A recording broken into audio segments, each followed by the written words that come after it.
Assalamualaikum warahmatullahi wabarakatuh. Apa kabar anak-anak hebat? Semoga kalian semua dalam keadaan sehat ya. Dan tentunya tetap semangat. Kali ini kita akan belajar mengenai perkembangbiakan tumbuhan.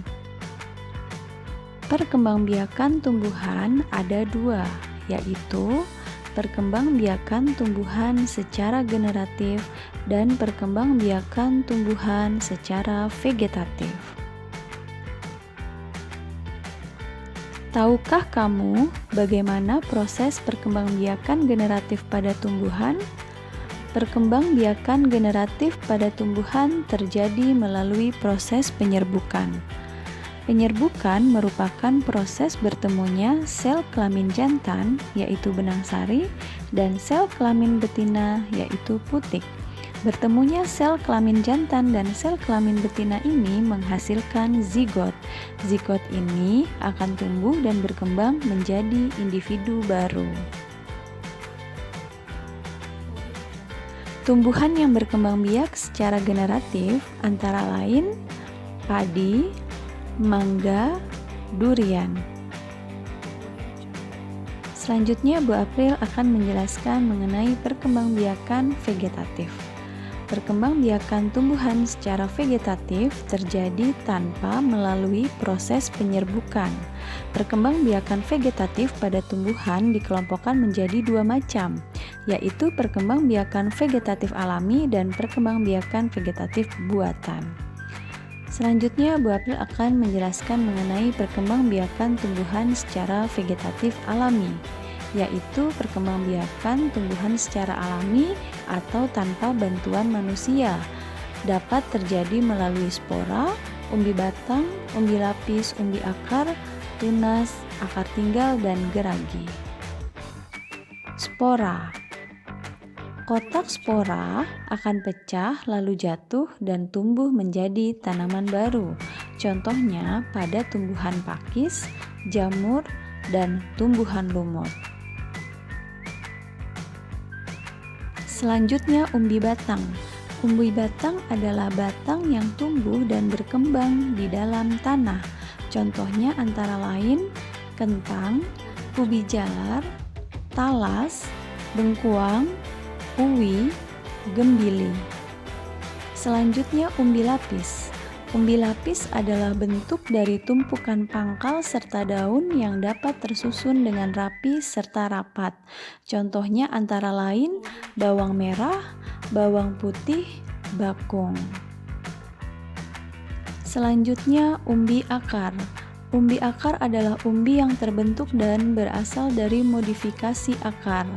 Akar tersebut membesar sehingga berisi cadangan makanan. Contohnya antara lain wortel, lobak. Selanjutnya tunas.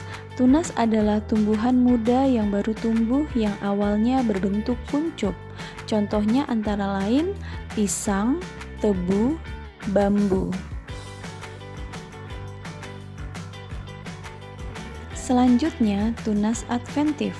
Tunas adventif adalah tunas yang keluar dari tempat yang bukan biasanya, seperti ketiak atau buku. Contohnya antara lain cocor bebek, sukun, cemara.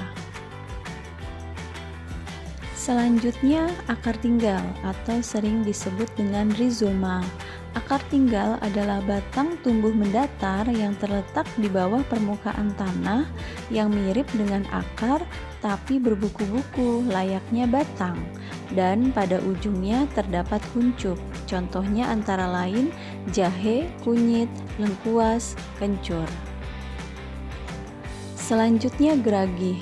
Geragi merupakan perkembangbiakan tanaman dengan memodifikasi bagian batang samping atau bisa disebut sebagai cabang pada batang tanaman. Di batang ini akan ada ruas-ruas yang akan tumbuh menjadi tanaman baru. Contohnya antara lain arbe, semanggi, pegagan.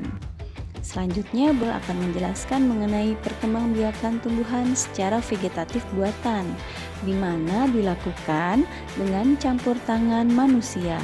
Cara perkembangbiakan vegetatif buatan antara lain dengan cara mencangkok, stek batang, menyambung, dan merunduk.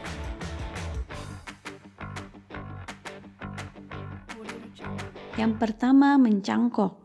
Biasanya, pencangkokan dilakukan pada awal musim hujan. Tujuannya agar ketersediaan air dan kelembapan cangkokan bisa terjaga dengan baik. Pilihlah batang tanaman atau pohon yang sehat.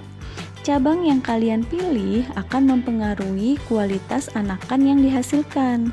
Selanjutnya, menyayat bagian batang tanaman dengan panjang sekitar 3-5 cm. Lalu membungkus sayatan batang cangkokan. Untuk membungkus sayatan dapat menggunakan sabut kelapa, plastik, atau bahan lain yang bisa diamati pertumbuhan akarnya.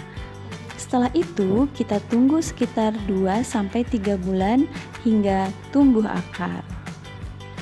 Selanjutnya, memindahkan cangkokan tanaman pada pot atau tanah langsung jika memilih lahan bercocok tanam. Selanjutnya, stek batang. Stek batang adalah salah satu metode memperbanyak tanaman yang paling praktis. Langkah pertama adalah menyiapkan media tanam yang terdiri dari campuran tanah, pupuk kompos atau pupuk kandang, dan arang sekam dengan perbandingan 1:1:1. Tahap berikutnya yaitu pemotongan batang yang akan di-stek. Potong batang tanaman dengan panjang sekitar 15 atau 20 cm dan diameter 0,5 cm. Jangan lupa sisakan 3-4 helai daun pada bagian atas batang. Selanjutnya, penanaman batang stek. Tempatkan batang stek di tempat yang teduh sekitar 1 minggu. Setelah 1 minggu, kalian bisa cek stek batang tersebut karena biasanya sudah terlihat tumbuh daun baru yang masih segar. Selanjutnya, menyambung. Langkah awal sama seperti langkah pada stek batang. Namun saat proses menyambung untuk hasil stek yang optimal, biasanya menggunakan zat perangsang tumbuhan atau ZPT. Setelah itu, sambungkan pangkal stek dengan batang yang telah dibelah sebelumnya. Selanjutnya, merunduk. Dapat dikatakan membelokkan cabang tanaman sampai ke tanah. Langkah awal kita perlu mencari batang atau pohon yang kuat. Setelah itu, batang pohon atau cabang tanaman tersebut dibelokkan sampai ke tanah hingga muncul akar. Demikian penjelasan Bu April mengenai perkembangbiakan tumbuhan. Semoga bermanfaat ya Nak dan mudah kalian mengerti. Selanjutnya, kalian kerjakan tugas dari Bu April ya Nak. Kerjakan dengan sebaik mungkin.